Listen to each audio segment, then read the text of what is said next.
นะครับสวัสดีครับทุกท่านนะครับก็มาถึงแล้วนะครับไทยวัสดุนะครับก็มารับเหล็กเส้นนะครับพอดีช่างตั้มติดงานนะครับก็เลยขอขับรถมาให้แล้วกันนะครับก็เลยขอขับรถมาให้เพราะว่าติดงานอยู่นะครับเราเพิ่งมาถึงนะครับเนาะ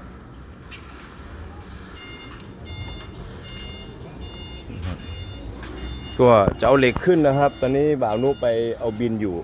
บินเหล็กเส้นนะครับเนาะนะครับเอาบินเหล็กมันเขาจะมีเชือกรัดให้เราหรือเปล่าเนาะชักเชือกหรือเบลรัดอย่างเงี้ยก็นั่นนะครับเพิ่งขับรถมาเมื่อกี้นี้นะครับเพิ่งขับรถมาเพิ่งจอดครับมันวิ่งเร็วไม่ได้นะครับวิ่งเร็วไม่ได้เพราะว่าเกียร์มันจะแข็งหน่อยนะครับเราเพิ่งจะจับนะครับเนาะเพิ่งจะจับรถก็ยังไม่รู้ว่าความเร็วของ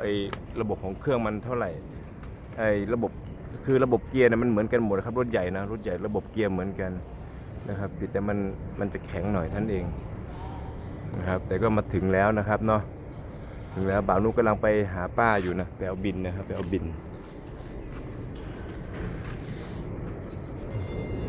เดี๋ยวต้องเอาบินมายื่นให้กับทางเจ้าหน้าที่คลังสินค้านะครับเขาจะได้ยกสินค้าขึ้นรถให้ตอนนี้ก็ยังไม่เห็นนะครับกำลังตั้งหน้าตั้งตารอนะครับส่วนเรื่องหน้างานนะครับตอนนี้วันนี้ก็มีความคืบหน้าไปเยอะนะครับเรื่องหน้างานวันนี้มีความคืบหน้าไปเยอะมากนะครับก็ขอให้ทุกอย่างผ่านพ้นไปได้ด้วยดีนะครับในหน้างานนะครับทุกคนก็ช่วยกันแบบคนละไม้คนละมือนะครับร่วมแรงร่วมใจกันนะครับก็คิดว่าน่าจะโอเคนะครับ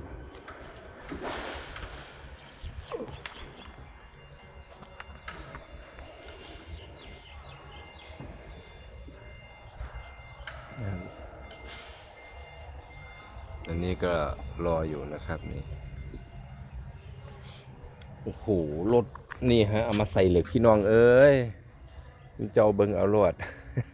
เอาคันนี้มาใส่เหล็กผมนึกว่าเป็น6 ล้อดำที่แรกนึกว่า6 ล้อดำนะครับ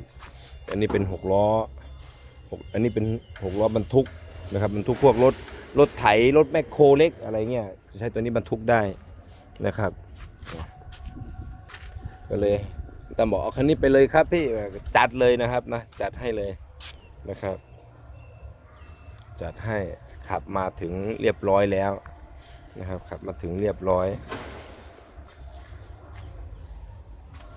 แล้วครับนู่นครับไอ้หนุ่มเสียงตึงถือบินมาแล้วครับเดินตะลุงมาครับถือบินครับมาไหนครับต้องตบนะครับเกียร์ถอยไม่ตบเข้าไม่ได้มันแข็งมากนะครับนี่ FC ก็เบิ้งระบบเกียร์แน่พี่น้องเลยนี่ครับระบบเกียร์ก็เบิ้งเอาแน่ครับไม่ใช่ของมันด้วยไม่ใช่ของมันนะฮะนะผมก็ไม่เคยขับนะฮะระบบจริงๆมันเป็นระบบเดียวกันรถใหญ่แต่ว่าตัวนี้มันจะแข็งหน่อยนะรถมันเก่าแล้วครับนะถ้าเรารู้ระบบมันก็ไม่ยากครับนะแต่ว่าปวดขาอย่าบอกใครฮะโอ้ดอกยางไม่อย่าไปงาดเอาละมันสิบถึงอย่าไปเห็นมีอย่างไงเนาะมีไม่มีเฮ้ยมีสมิงก็ไปแล้วตัวมีอย่างในมีอย่างในเมื่อ48 เส้นนะ48เนี่ย48 เส้นเอาสิยืดจังไหนวะฮะเอาสิยืดยังเสือกเอาลงเสือกยังมัดไปเนี่ยเสือกนี่ซ้ำเนี่ยนะดูมันเท่าไรดอกอันนี้นะสันโอ้ยหนัวบอกเพิ่นว่าเอาเบลแข็งรัดให้แน่นอน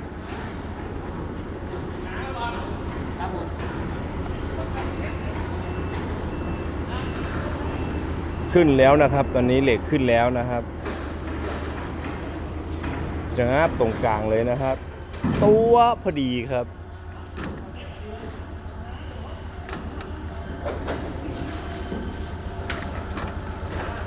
นะครับรอดพอดีครับสายพานเป๊ะ โอ้โหแจ๋วนะครับ แผนกบัตรเหล็ก อยู่บ่ครับ เอาให้อยู่เด้อครับเด้อ ไหลลงกับจอดเย็บขึ้นรถ หวานสิบ่ได้กินข้าวแรงกับบาดนี้ล่ะหนูเอ้ยนะครับ นะครับบ่ได้เอาไม้มาขันสน็อกเว้ย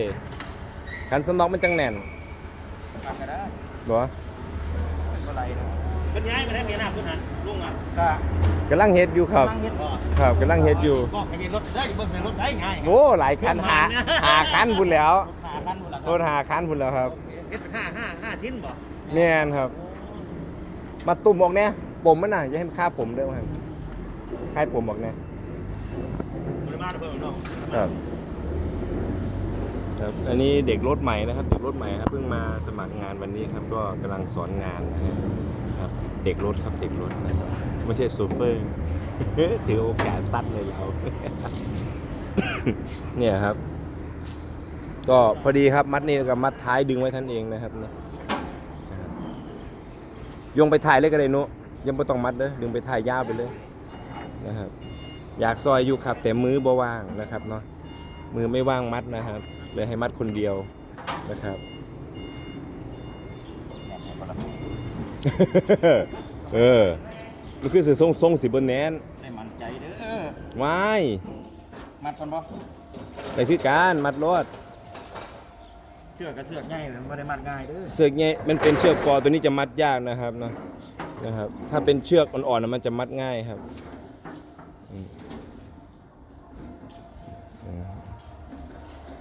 มันรวมมัดไว้มัด ก็นั่งมัดครับ ให้เด็กรถมัดแป๊บหนึ่งนะครับ ลุงพันธุ์คืออยู่ลุงพันธุ์เรา โอ้ยถ้ามีหูสิเอาเซ็ตเอก็แก๊กมาดึงรวดหรอกแต่แข็งโป๊กนะ เอาคนมัดให้ยังอยู่ มัดให้อยู่ นี่มัน นะครับเนี่ยกำลังมัดเหล็กขึ้นเหล็กกันอยู่ต้องสิบนไหลดอกที่มีแต่มาไหลดอกคุณหมอนั่นน่ะนี่เพิ่นต้องขันสนอกของสีจังแน่นจังบนไหล อนุมัติแล้วแม่บ่ เนี่ยเอาบ่ได้เอาไม้มาขันสนอกนะครับพี่เหน่งมาครับพี่เหน่งมาครับพี่เหน่งมาตรวจงานครับเท่นเพจ เด็ดเท่าไหร่ ยาได้14บ่ได้15ก็ได้แค่บ่กี่ครั้ง โอ้เสือกจะขาดเลย ว่าได้อยู่หลายเส้น ถ้าคันร้อนแล้วก็มาตีแล้ว จริงแล้วจำขึ้นมองนี่รวมกระซังมันดอก ครับขับยากมากครับเกียร์มันแข็งครับ ต้องใช้ระบบตบแรงๆถึงจะเข้าเกียร์ได้นะครับ น้ำบนว่ายังไงบัดอันนี้ เอาเขาแล้วหมดแล้วบ่ ฮะ